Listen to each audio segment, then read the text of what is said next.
What the... Wait. This is not Need for Speed. This is not okay. I know, Filthy Frank. This I know. Hi everyone, I'm Laurencio, and in this video I'm going to talk about all Need for Speed games for the Nintendo GameCube. Need for Speed Hot Pursuit 2 is an arcade racer. It doesn't even try to be a simulator or to aim for realism. The physics are exaggerated. There are 54 cars in the game for the GameCube, Xbox and PC versions, and there are 49 in the PS2 version. Why did I split them? Well, the PS2 version is slightly different from the others. Its action is more extreme.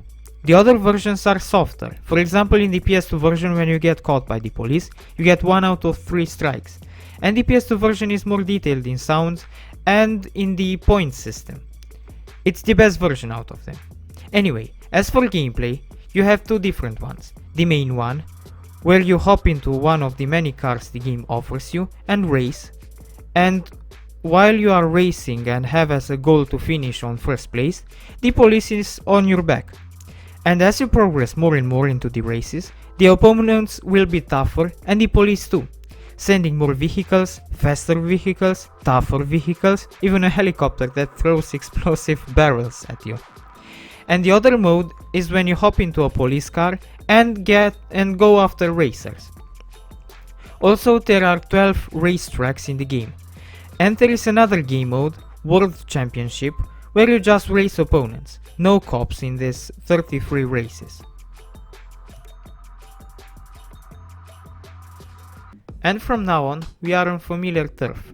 As with Need for Speed Underground, the Need for Speed, as most of us know it, is here. There are two Underground games released, Underground and Underground 2. I'm going to talk in general about them first, as they are very similar. The game focuses on nighttime illegal street racing. You can buy cars and tune them, both in performance and in visuals. And options are plenty, especially in the Underground 2. The tuning is based on making your car look like you are a racer. Both games have free roam. Underground has 30 cars to choose from, and Underground 2 has 38 cars.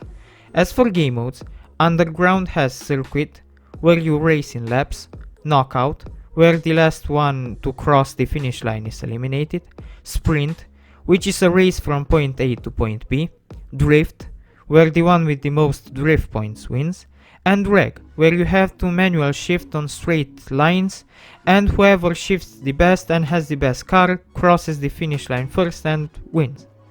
And now, Underground 2 doesn't have Knockout, but it has all the other race modes plus many more. And they are Outrun, where you have to be over 300 meters away from the competition to win, Special Event, where you have to get to a location marked on the GPS in the time limit, Street X, where you race on special tracks that have tight corners, and you also get SUV events, as this game doesn't have only normal cars but big SUVs too. Also, this is not the only category where Underground 2 has more content. In customization, you get way more options. And in this plot, you are just a guy that relaxedly shows that he's the best. Your car appears on magazine covers, you get sponsors, you can add speakers in your trunk, horns, spinners. Basically, Underground 2 is way denser than its predecessor. And has better graphics too. And a bigger map you can free roam in or race.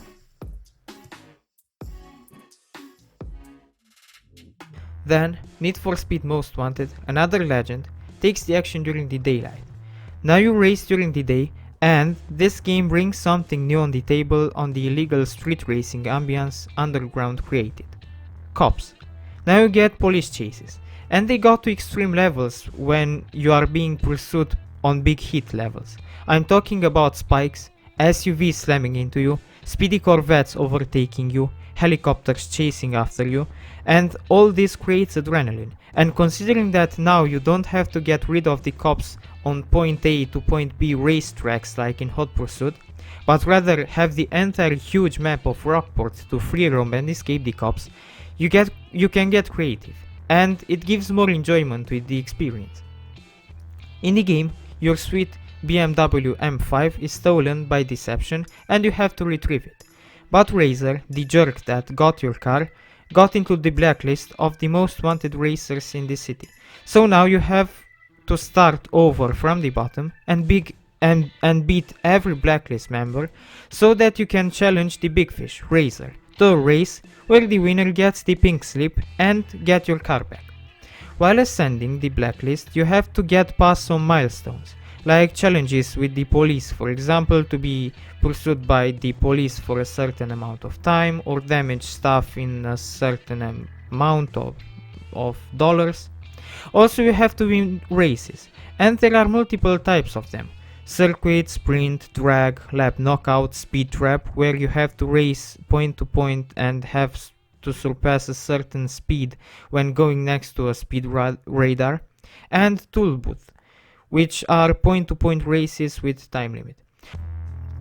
Also you get a special ability, the Speed Breaker, where you can slow down time and get better maneuverability to take on tight corners in high speeds more easily.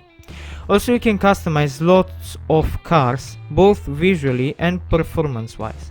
But you don't have the riser options like in Underground 2, like horns or speakers in the trunk, but rather basic stuff like hoods, spoilers, bumpers and so on. Oh, and you also get quick races and you can get chased by the police while free roaming too. It's a legendary game. If you haven't played it yet, just do it. Just play the game. It's amazing. Need for Speed Carbon takes place in Pelmont City after some time passed since the events of Most Wanted.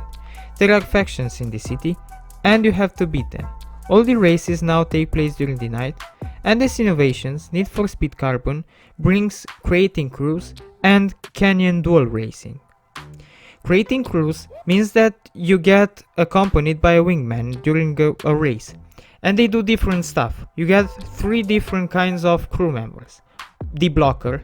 Blockers take out a targeted vehicle of an opponent by ramming and forcing them to stop. Only one rival can be blocked at one time. Then we have the drafter. The role of a drafter is to give their crew member, so you, more speed by letting them slipstream off of them. It is exactly like slipstreaming, albeit in a more exaggerated form. And then you have the scout. Scouts locate and take shortcuts along the track, and then shortcuts they take are highlighted on the minimap by dotted green lights. As for the other innovation, the canyon duel, they are epic. You race in tight roads in the mountains, and any word couldn't describe how awesome they are. Just try them. You'll see why they are so good. In Rest, you can tune cars and have similar race modes like in the other ones. This one is an awesome game too. In my opinion, it's not as awesome as Most Wanted, but still, it's worth playing it. Okay, so this was the video. If you liked it, please hit the like button and subscribe, and if you want, follow me on Twitch, Instagram or Discord. I'll have the links to those in the video description. And if you want to see another video, you can also click a thumbnail at the end of this video, so after I stop talking. Thank you.